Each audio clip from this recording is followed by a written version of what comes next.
네, 그러면 이번 선거 과정을 쭉 취재해온 정치팀 기자들과 함께 이번 선거의 쟁점과 관전 대목을 짚어보겠습니다. 여당 담당하는 이학수 기자, 야당 담당하는 이기주 기자 나와 있습니다. 자, 안녕하십니까? 예, 안녕하세요. 자, 저희가 뭐 딱딱하게 할 필요 없이 키워드를 몇 가지 좀, 그러니까 이번 선거 전에 계속해서 반복해서 등장한 몇 가지 키워드, 열쇠말을 뽑아봤죠. 네. 자, 첫 번째 열쇠말 보겠습니다. 단일화입니다. 단일화. 단일화가 여권도 단일화를 했고 네. 야권도 단일화를 했어요. 근데 차이가 있다면은 야권은 단일화 흥행에 성공을 했어요. 네, 그런데 이제 과정을 보면 야권 단일화는 중반까지는 조금 삐걱대며 잘 안 됐죠. 그래서 오늘 투표하신 분들이 가서 보셨겠지만 투표용지에 안철수 후보의 이름이 인쇄되기까지 하지 않았습니까? 거기에 이제 사퇴 이렇게 써져 네. 있었죠. 예. 그래서 보통 이제 그 과정이 삐걱대거나 잡음이 생기면 유권자들에게 좀 눈살을 찌푸리게 하기 마련인데 이번 야권 단일화는 오히려 그런 과정이 흥행이 될 수도 있다. 이런 현상이 좀 나타났다고 볼 수 있겠습니다. 그 단일화 과정에서 보면요. 김종인 비대위원장 같은 경우는 단일화 대상이잖아요. 이제 네. 안철수 후보를 거서 정신 이상한 사람 뭐 이런 말까지 했어요. 그거 보면서 단일화를 하겠다는 건데 저래도 되나? 그리고 만약에 단일화가 되더라도 저 두 당이 화학적으로 물리적으로 결합이 되겠냐 해서 좀 이상하다 했는데 결과적으로 보면 그게 흥행 요인이 됐어요. 네, 김종인 위원장이 국민의힘 후보를 당선시키기 위해서 쓴 전략으로도 지금 해석이 되고 있는데요. 네. 그런 과정이 오히려 이제 2월에는 야권 그 국민의힘 당내 단일화와 안철수 금태섭 단일화가 주도가 됐고요. 네. 3월에는 오세훈 안철수의 단일화가 이어지면서 야권 단일화가 사실상 전국을 좀 주도했다 이렇게 좀 볼 수가 있겠고요. 네.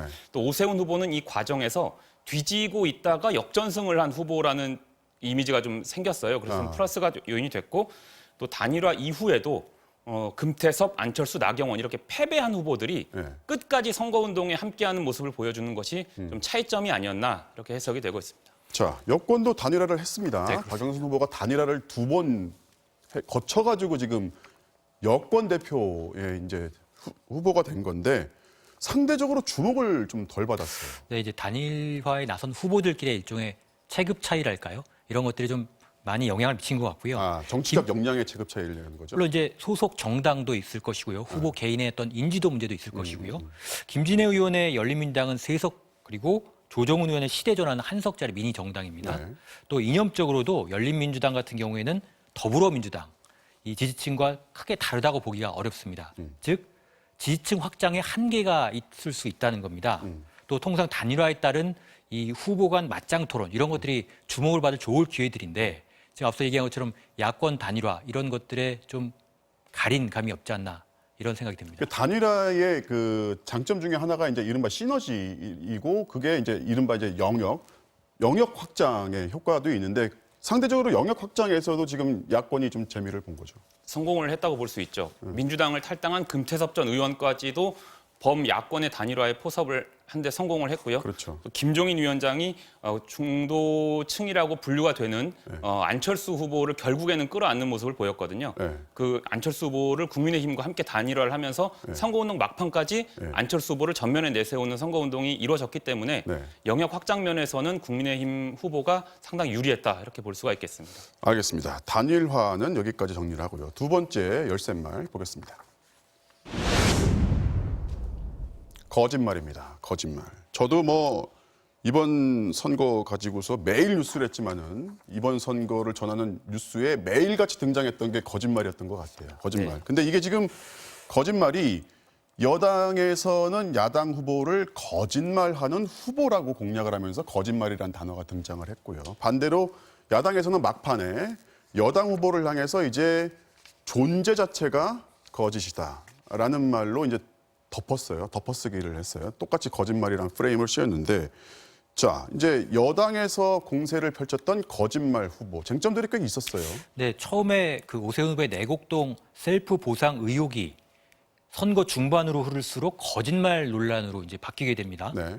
오세훈 후보가 내곡동 땅에 대해서 존재도 위치도 몰랐다고 발언을 했는데 그 말이 이제 시작이었던 거예요. 그렇죠. 네. 그런데 나중에 조금 지나서 제 의식 속에 없었다. 그러니까 땅이 강남 어딘가에 있다는 것은 알았는데 내곡동 땅 그 정확한 위치 이런 것들은 자기는 알 수 없었다. 이런 취지로 이제 해명을 바꿉니다. 말이 바뀐 거죠, 좀. 그렇죠. 네. 그렇게 하다 보니까 이러한 해명이 바뀔 때마다 의혹이 그리고 공격의 빌미가 되는 겁니다. 그래서 이후 오 후보를 측량 현장에서 봤다는 증언도 좀 나왔고요. 자, 그런 거죠. 이를테면 이제 측량 현장 그 다음에 나왔던 게 생태탕집 나왔고요. 그렇죠. 그 다음에 뭐 이제 특정 브랜드 페라가모의 뭐 신발까지 이렇게 등장을 했는데 그게 뭐 왜 중요하냐 했더니 이제 말씀하신 대로 이제 그 땅의 존재와 위치를 몰랐다고 했는데 아니 측량 현장에 나타나서 우리 식당 와가지고 생태탕까지 먹었다. 이 말 이렇게 되니까 뭐냐 이렇게 된 거잖아요. 그러니까 해명이 계속 의혹을 부르고 일종의 그 아리송한 또 해명도 있었지 않습니까? 그 기억에 자고 나면 그 기억 앞에 겸손해야 그렇죠, 된다라는 그렇죠. 표현이 기자들상에 상당히 좀 이거 해석을 어떻게 되는가를 놓고서 굉장히 말들이 많았거든요. 네. 자, 그러자 이제 오세훈 후보 측에서가 이제 마지막 후보 토론이었죠. 후보 토론이었는데 그때 이제 박영선 후보를 향해서 존재 자체가 거짓이다라고 했는데 그 의미는 있어서는 이 자리에 있으면 안 된다는 얘기잖아요. 그렇죠. 민주당이 당원 당규를 바꿔가면서 후보를 냈고 그 후보가 박영선 후보고 그러니까 원래대로면 없어야 될 후보인데 오세훈 후보가 면전에서 내 앞에 박영선 후보가 있으니까 당신은 존재 자체가 거짓말에서 기인된 거다라고 역공을 편 거죠. 마지막에 계속 거짓말쟁이라는 공격을 받다 보니까 이게 어떻게 보면 이제 오세훈 후보랑 거짓말이 연관어처럼 돼 있는데 네. 그걸 던짐으로 해서 이제 박영선 후보한테도 거짓이라는 프레임을 씌우기 위한 이 막판 전략으로 해석이 되더라고요. 그렇죠. 야당에서는 일관되게 거짓말이라는 공세가 이번 선거의 본질이 아니다라고 주장을 해왔거든요. 네.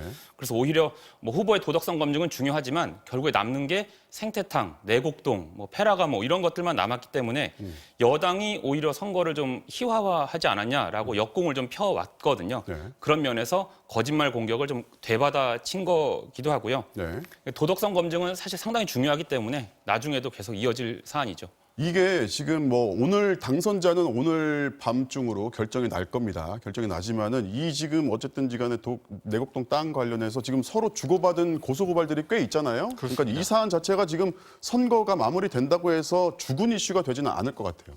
1년짜리 시장 임기 중 언젠가는 또 검찰에서 조사를 함에 따라서 그 영향을 받을 수 있는 소지가 충분히 있습니다. 네, 알겠습니다. 이 사안도 계속해서 지켜봐야 할 것 같습니다. 지금까지 이제 두 가지 열쇠말은 서울시장 선거를 앞두고 두고서 한 말이었고요. 자, 다음 열쇠말 보겠습니다. 가덕도입니다. 가덕도. 가덕도는 이제 부산시장 선거 전에 이슈로 등장했던 단어인데 이학수 기자한테 먼저 물어볼게요. 가덕도가요. 선거 진작 전부터 굉장히 주목을 받았어요. 그렇죠? 네, 그렇습니다. 여권이 굉장히 공을 들였어요. 예, 부산에서 이제 민주당이 상당히 좀 열세거든요. 그러다 보니까 민주당이 반격 카드로 내밀었던 게 바로 이 가덕도 신공항 추진입니다. 네. 2월 26일 날 그 12조 8조 원 규모의 사업의 예비 타당성 조사를 면제한 신공항 특별법이 통과가 됩니다. 네. 그런데 통과 하루 전에 문재인 대통령이 직접 가덕도 공항을 찾아갔습니다. 문재인 대통령이 직접 갔었죠. 그래서 사실상 정부 여당이 총력 지원한 사업인 거죠. 이제 그걸 두고서 야권에서는 이제 선거 직전에 대통령이 가덕도를 찾아가서 이제 공항 얘기를 꺼낸 것이 선거법 위반 아니냐, 정치적 중립 의무를 위반한 것이 아니냐 이렇게 공세를 펴기도 했어요. 그런 공세를 펴니까 청와대가 또 이제 맞받아친 게 가덕도 신공항은 선거용이 아니라 국가의 대계다 이렇게 네. 반박을 내놨습니다. 네. 이 가덕도 신공항을 추진할 힘 있는 여당 후보가 필요하다는 게 이제 그 부산 김영춘 후보의 이제 전략이었고요. 네. 국민의힘도 대놓고서 가덕도 신공항을 반대하지는 이제 못했는데 네. 이 부산 지역 뛰고 있는 박형준 후보도 가덕도 신공항에 편승하는 전략을 취했습니다. 이제 사실 국민의힘 측에서는 가덕도 신공항 놓고서 그 TK와 PK가 좀 갈렸죠. 내부적으로. 야당 국민의힘 내에서는 상당히 가덕도가 곤혹스러운 이슈였죠. 네. 실제로 아까 말씀하신 특별법 통과되는 본회의에서 네. 국민의힘 의원들끼리 찬성 반대 토론을 서로 맞붙는 장면이 갈렸어요. 나오기도 했거든요. 그런데 여당에서 이 가덕도 신공항에 대한 의지 또 진정성을 워낙 강하게 보이면서 드라이브를 걸다 보니까 2월 임시국회에서 특별법이 통과가 됐고요. 선거 50일 전에 이미 이 이슈가 소멸이 되면서 국민의힘의 악재가 오히려 민주당에서 소멸시켜준 그런 영향도 발생을 하게 됐습니다. 하나 더 짚어봐야 될 게 그게 일단 짧게요. 이게 어쨌든 여권에서는 계속 끌고 갈 수 있는 소재였는데 너무 빨리 이슈를 정리해버렸다 이런 얘기가 좀 있지 않습니까? 이게 뭐 일종의 이제 여당이 독점할 수 없는 이슈가 된 측면도 좀 있는 거고요. 편승 전략을 국민의힘에서 이제 택했기 때문에 또 하나는 이제 3월 초 들어서 이 LH 투기 의혹 네. 이런 것들이 이제 터져나오기 시작하면서 이 이슈를 어느 정도는 덮어가기 시작합니다. 네. 그렇기 때문에 여당으로서는 상당히 그 반전의 카드, 회심의 어떤 일격을 가할 수 있는 카드였는데 네. 결국엔 그 효과가 제한적일 수밖에 없었다 이렇게 평가할 수 있습니다. 알겠습니다. 일단 여기까지 정리해 드리고요. 지금 출구조사 결과가 5분 48초 뒤에 공개가 되는데요. 예고해 드린 대로 5분 40초 뒤 8시 15분에 출구조사의 결과를 발표해 드리겠습니다. 빠르고 정확하고 그리고 알기 쉽게 전해드릴 선거방송 뉴스룸 다시 연결합니다. 이지연 앵커.